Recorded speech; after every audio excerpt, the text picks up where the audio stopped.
नमस्कार, आपण बघत आहात महायुतीचे उमेदवार प्रतापरावजी जाधव साहेब यांच्या प्रचार कार्यालयाचं चिखली येथे उद्घाटन समारंभ संपन्न।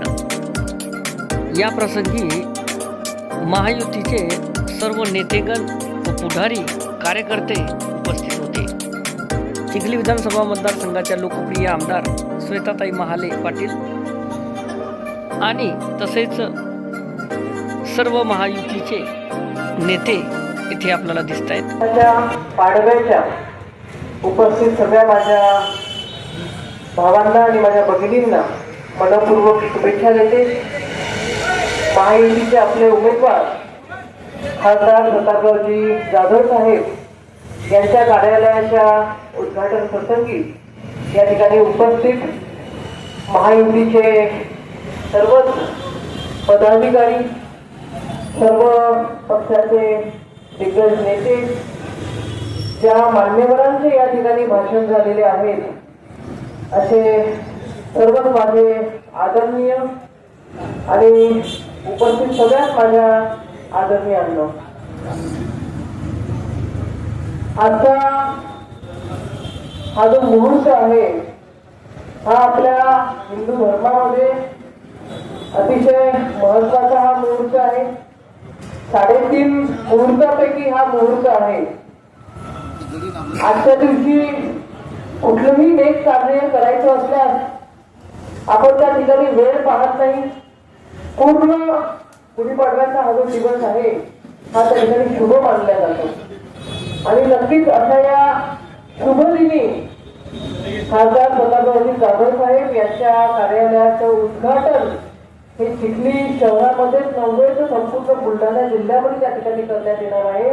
त्याच्यामुळं मी आजच खासदार प्रतापरावजी जाधव साहेबांना विजयाच्या शुभेच्छा त्या ठिकाणी देतो। असं म्हणतात की प्रभू राम हे त्या ठिकाणी वनवास झाला आणि वनवास संपून ते अयोध्येमध्ये परतले आणि ते परतत असताना त्यांच्या विजयाची गुढी त्या ठिकाणी उभारल्या गेली होती। आज प्रतापरावजी जाधव साहेब यांच्या विजयाची गुढी आपण त्या ठिकाणी उभारलेली आहे आणि ही गुढी ही विकासाची गुढी आहे।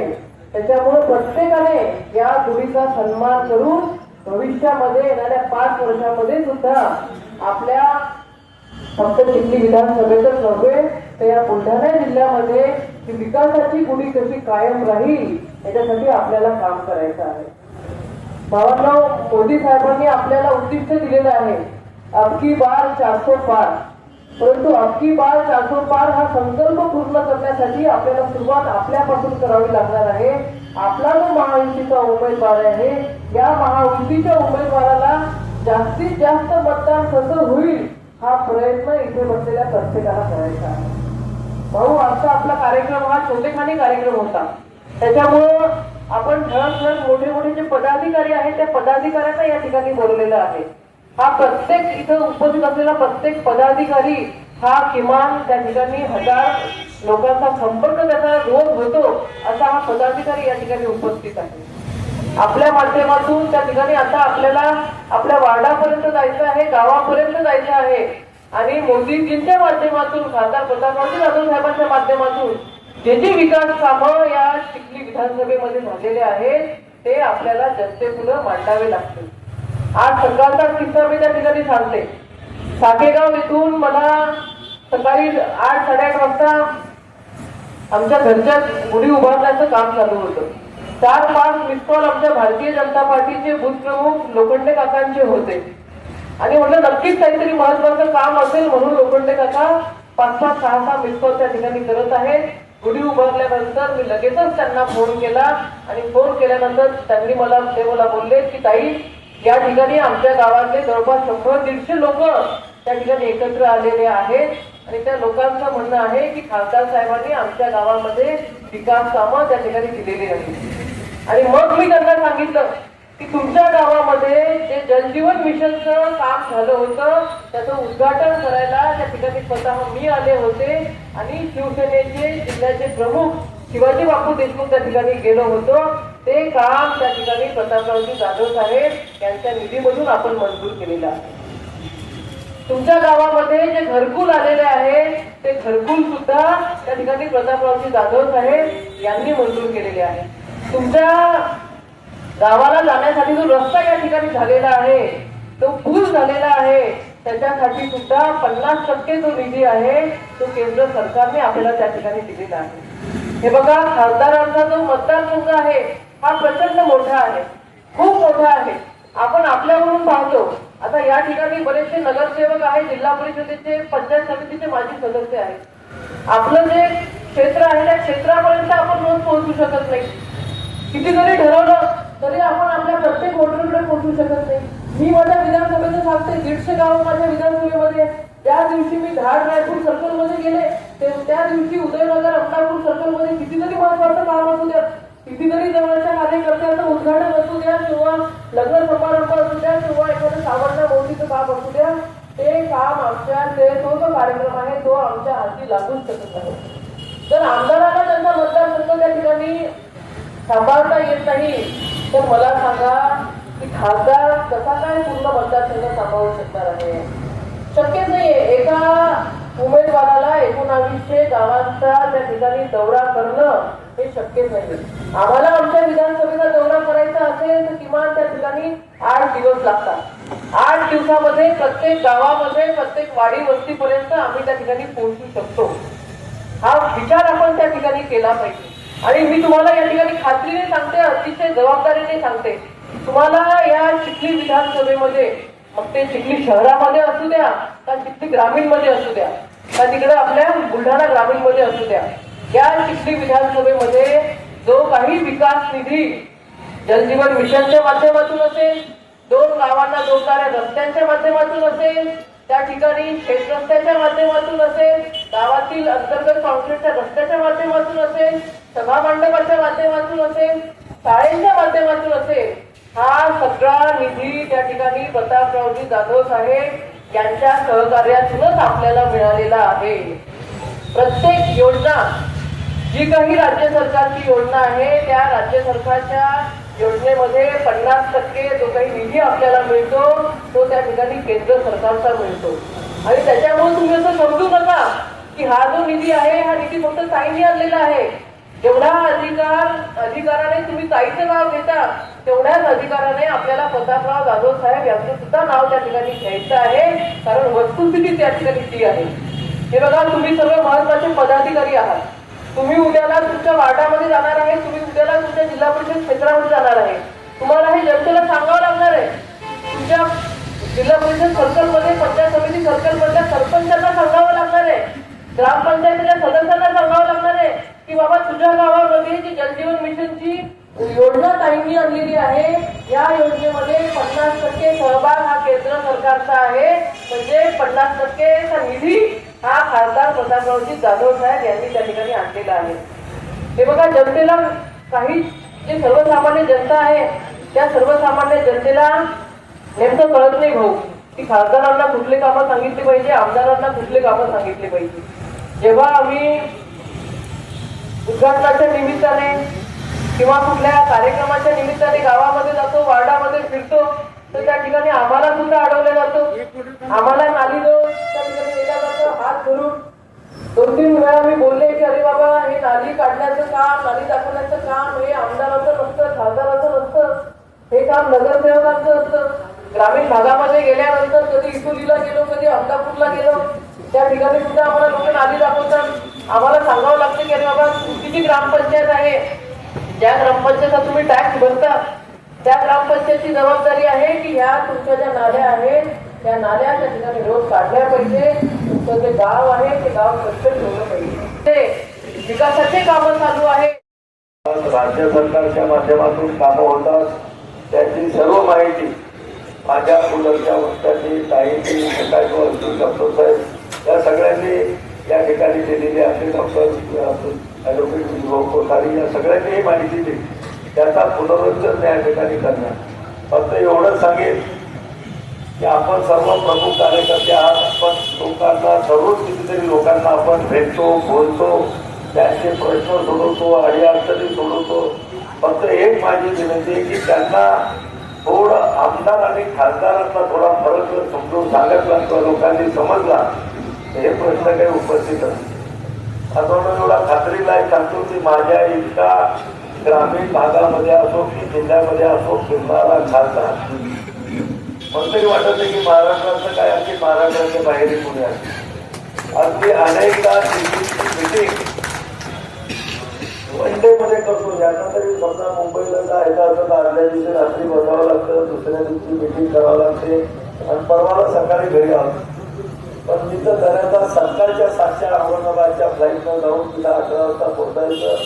11 ते 3ची बैठक करायची. तिथून 5 वाजताचा फ्लाईट धरून संध्याकाळी 9 वाजता आणि पुन्हा आपल्या मतदारसंघातले कार्यक्रम भेटी आणि हे सगळा संपर्क आहे. पण तरी आमदारा इतका संपर्क आम्ही करू शकत नाही खरं, कारण की लोकसभेची अधिवेशनं ही 4 असतात आणि जवळपास 5.5-6 महिने तर 6 महिने आम्हाला दिल्लीत राहावं. त्याच्यानंतर आमच्या स्टँडिंग कमिट्या दौरे मिटिंगा ह्या ज्या असतात त्या आउट ऑफ स्टेट म्हणजे परराज्यामध्ये मध्ये असतात आणि त्यामुळे या प्रवासामध्ये बैठकामध्ये अधिवेशनामध्ये आमचा बराचसा वेळ जातो आणि प्रत्यक्ष जनतेचा संपर्क करण्यासाठी कमी करतो. माझ्या अगोदर आपले बरेच खासदार या ठिकाणी होऊन गेले. माझ्या इतका संपर्क ठेवणारा 3 आमचे खासदार होते. वासनिक साहेब असतील, अतुल साहेब असतील, त्याच्या अगोदरची काही आपल्याला जास्त आठवत नाही. पण त्यांचा कधी संपर्क कधी ग्रामीण भागामध्ये नव्हता. माझं तर या जिल्ह्यातलं असं एकही गाव नाही की त्या गावापर्यंत मी कधी ना कधी गेले. सगळे गाव माझी जवळपास झालेली आहे. पण तरी संपर्कामध्ये कमी असतो तरी माझा फोन चालू असतो. आलेल्या प्रत्येक माणसाचा मी फोन घेतो, उचलल्या नाही केला तर कॉल बॅक करतो आणि त्यांची जी काही समस्या असेल ती फोनवरच त्या ठिकाणी सोडून मी त्यांना सांगतो की तुझं काम झालं की नाही झालं. एवढं सगळं करायचा प्रयत्न करतो आणि त्यामुळं आज 4थ्या वेळेसही मी उभा असताना जनमानसामध्ये भावना अतिशय चांगली आहे. कुठेही निगेटिव्हिटी नाही आणि कामाच्या बाबतीमध्ये काय आमच्या केंद्र सरकारचे कार्यालय इथं नाही आपल्या जिल्ह्यात. आमचे फक्त 3 कार्यालय केंद्र सरकारचे आणि त्या 3 कार्यालयाशी कोणाचंच कधी काम करत नाही. एक पहिलं कार्यालय म्हणजे रेल्वे, दुसरं म्हणजे टेलिफोन आणि तिसरं म्हणजे पोस्ट ऑफिस. हे डायरेक्ट केंद्राचे 3 कार्यालय. बाकीचे सगळे कार्यालय ते राज्य सरकारच्या आधिपत्याखाली आणि म्हणून काहींना सांगितलं तसं केंद्र सरकारचा निधी हा डायरेक्ट आमच्या इकडे येत नाही. केंद्र सरकारचा निधी हा राज्याला मिळतो आणि राज्याच्या माध्यमातून त्यांचे जे लोकप्रतिनिधी असतात आमदार किंवा मतदारसंघ जिल्हा त्यांना तिथून तो निधी येतो. त्यांची डिपार्टमेंटची कामं करतात आणि खासदाराला इतक्या कमी दिवसामध्ये दिलेल्या कामाच्या उद्घाटनाला सुद्धा जायला वेळ मिळत नाही किंवा आम्ही जाऊ शकतो आणि तुम्ही आमचे प्रतिनिधी असतात, तुम्ही करतात आणि म्हणून त्या ठिकाणी थोडंफार लोकांच्या मदत शंका असते. आणि दुसरा एक विषय असतो. आता आमदारांना मला ते किती 5 कोटी 25-15 पैसे जाईल. आपल्या जिल्ह्यात सगळे आपले आणि लोक सगळ्यांची तोड माझी तुमच्या सगळ्या लावतात की ताईनं 15 लाख दिले, तुम्ही खासदार आहे, तुम्ही 25 लाख द्या. लोकांचा समज बरोबर आहे किंवा आमदारापेक्षा खासदार हा वरिष्ठ लोकप्रतिनिधी आहे. आमदार जर आपल्या गावच्या सभा मंडपाला 15 किंवा 20 लाख देऊ शकतो तर खासदाराला त्याच्या दुप्पट दिले पाहिजे. पण ज्यावेळेस नरेंद्र मोदी साहेबांकडे लोकसभेत आम्ही मागणी करतो त्यावेळेस ते सांगतात आहे तुम्हाला काम दिले नाही, तुम्ही दिल्लीमध्ये येऊन कामं करा, तिथं आपल्या देशाच्या संसदेमध्ये काम करा, कायदे बनवा, देशाचं प्लॅनिंग बनवा, तुमच्या स्टँडिंग कमिटी आहे त्याच्यासाठी देशासाठी चांगल्या योजना तुम्ही आमच्या मंत्रालयाकडे तयार करून द्या. ही सगळी कामं भारतात आणि म्हणून कदाचित तुम्ही कोणी दिल्लीला गेले असाल तर तुम्हाला माहीत असेल की आमदारांना मुंबईमध्ये काही फारसं मोठं घर नाही भेटत. मला ते 10-15ची एक खोली आमदाराला आमदार निवासला बरोबर आहे. तुम्ही जाऊन खासदारांचे निवासस्थान 1-1 एकरामध्ये 1-1 आमचा बंगला आहे. त्याचं म्हणे की तुम्ही सर्व फॅमिलीसह इथं राहा, कधीतरी मतदारसंघात जाऊन या हे रोजच्या लोकांना आणि पैसे जेव्हा निधी वाढवून मागतो ते म्हणतात तुम्ही सभा मंडळ गावातले रस्ते जर सगळे खासदार लोक करायला लागले तर मग आमदार, जिल्हा परिषद, पंचायत समिती, ग्रामपंचायत यांनी काय करायचं? आणि म्हणून हे मोठमोठी कामं आपण करतो. कॉन्क्रीट रोड सगळे आपण पाहता, रेल्वे मार्गाचा असेल, नदीजोड प्रकल्प असेल, या सगळ्या हजारो कोटी रुपयांची कामं या जिल्ह्यामध्ये गेल्या 10 वर्षात आदरणीय नरेंद्र भाई मोदींचं सरकार त्या ठिकाणी आल्यापासून या 10 वर्षात गडकरी साहेबांना आम्ही तिथं पत्र दिलं, तिथं रस्ते, तिथं पत्र दिलं, तिथं पूल, सगळे कामं त्या ठिकाणी आमचे झाले. आणि म्हणून आज आपला जिल्हा लोकांच्या रस्त्यामध्ये उठून दिसतो. कुठल्याही मोठ्या रस्त्याने गेलं चकचकीत रस्ते झाले. आणि म्हणून बांधवांनो या निवडणुकीमध्ये नवीन आपण सामोरे जात आहोत. 26 तारखेला मतदान आहे. याच्या अगोदरच्या कुठल्याही निवडणुकीमध्ये आपण सर्वांनी माझ्यासाठी खूप मेहनत घेतलेली आहे, खूप कष्ट केलेले आहेत. त्याबद्दल मी आपल्या सगळ्यांचे मनापासून आभार मानतो. आणि परत एकदा आपल्याला जो 400 पारचा नारा नरेंद्रभाई मोदींनी केलेला आहे तो पार करण्यासाठी पुन्हा 26 तारखेपर्यंत आपल्याला मेहनत घ्यायची आहे. आणि 26 तारखेला जास्तीत जास्त मतदान करून घ्यायचं आहे. कारण की 26 तारखेला लग्न बऱ्यापैकी, त्यामुळं मतदानावर त्याचा परिणाम होणार नाही याची काळजी आपल्या सगळ्यांना आतापासून घ्यायची आहे. आणि त्यानंतर 21 ते 23च्या मध्ये जे 85 वर्षाच्या वरचे ज्येष्ठ नागरिक आहेत किंवा जे दुर्धर आजारानं अंथरुणावर पडलेले मतदार आहेत, अशाचं मतदान हे 21 आणि 23च्या मध्ये होणार. आणि मतदान जवळपास जिल्ह्यामध्ये 6,500. आणखी जर आपण त्या याद्या आपल्या तलाट्याकडून किंवा आपण त्याच्याकडून जर घेतल्या आणि त्या वाचल्यानंतर जर तुमच्या लक्षामध्ये आलं तर त्या बूथ प्रमुखांना त्यांना ते सांगावं लागतं. आणि त्याच्यामध्ये आणखी तर काही आता नवीन एखादा ऍक्सिडेंट झालेला माणूस घरात पडलेला असतो, एखादा नवीन ऑपरेशन होऊन आलेला माणूस घरामध्ये उपचार करून आलेला असतो, त्याला बाहेर निघायला चालत नाही. तर अशी ती यादी वाचल्यानंतर आपल्या लक्षात येते की आपल्या गावातले किती लोक याच्यात आहेत आणि एखादा कोण ठेवला असेल तर आपण आताही तो न्याय करू शकतो, आताही करतो. आणि म्हणून याची तुम्ही काळजी घ्या. जास्तीत जास्त मतदान करा आणि जास्तीत जास्त टक्केवारी आपल्या गावाची कशी नाही यासाठी आपल्याला 26च्या 5 वाजेपर्यंत मेहनत करा. आणि झालेल्या मतदानापैकी आपल्या भविष्यमान या विचारावर जास्तीत जास्त मतदान कसं होईल यासाठी सुद्धा आपण प्रयत्न करावे. असो आज गुढीपाडवा, मराठी नवीन वर्षाची सुरुवात, 3.5 मुहूर्तापैकीचं एक महत्त्वाचं मुहूर्त. या सगळ्या गुढीपाडव्याच्या निमित्तानं आपल्या सगळ्यांना मी खूप खूप त्या ठिकाणी शुभेच्छा देतो. मला त्या 11 तारखेला ईद आहे, त्या ईदच्या आमच्या मुस्लिम बांधवांना शुभेच्छा देतो. 12 तारखेला महात्मा फुलेंची 11 होते का एका दिवशी नाही ईदच एका दिवशीला 11लाच महात्मा फुले जयंती आहे. त्याच्याही मी आमच्या सगळ्या बांधवांना शुभेच्छा देतो. आणि 14ला भारतरत्न डॉक्टर बाबासाहेब आंबेडकर यांची जयंती आहे. या निमित्तानं सुद्धा आपल्या सगळ्यांना खूप खूप शुभेच्छा देतो. आणि त्यानंतर 17 तारखेला रामनवमी आहे. त्या रामनवमीच्या निमित्तानं सुद्धा आपल्या सगळ्यांना खूप खूप शुभेच्छा देतो आणि सांगतो धन्यवाद.